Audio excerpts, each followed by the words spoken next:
అంటే మొత్తం నరకంగా మార్చబోతున్నాం అని ట్రంప్ చెప్తున్నాడు. All hell will rain down on them అంటూ చెప్తున్నాడు.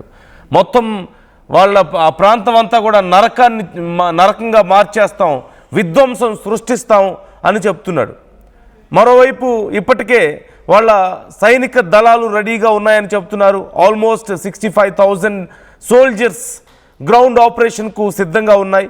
మరోవైపు ఇజ్రాయిల్ గత 24 గంటల్లో, అంటే ట్రంప్ ఎప్పుడైతే వార్నింగ్ ఇచ్చాడో ఆ తర్వాత ఆల్మోస్ట్ మోర్ దాన్ 120 టార్గెట్స్ మీద దాడులు చేసినట్లుగా తెలుస్తోంది.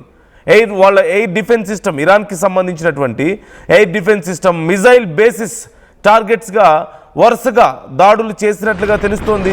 మేజర్గా మహ్షర్ పెట్రోకెమికల్ ప్లాంట్ మీద, అలాగే న్యూక్లియర్ సైట్స్పై కూడా కొంత దాడులు జరిగినట్లుగా తెలుస్తోంది. రిపీటెడ్ స్ట్రైక్స్ జరిగినట్లుగా మనకు సమాచారం అందుతుంది. మనం చూసాం నిన్న కూడా బుషహర్ న్యూక్లియర్ పవర్ ప్లాంట్ మీద దాడులు జరగడాన్ని మనం చూసాం. ఇక మరోవైపు ఇటు గల్ఫ్ దేశాల మీద సైతం మరిన్ని దాడులు చేయడానికి సిద్ధంగా ఉన్నామని చెబుతున్నారు. ఇలా ఉంటే ఇరాన్ ఏమో మరొక హెచ్చరికను జారీ చేసింది. We're ready to give surprise అంటూ చెప్తోంది. To Israel and American soldiers we're ready to give surprise అని చెప్తున్నారు.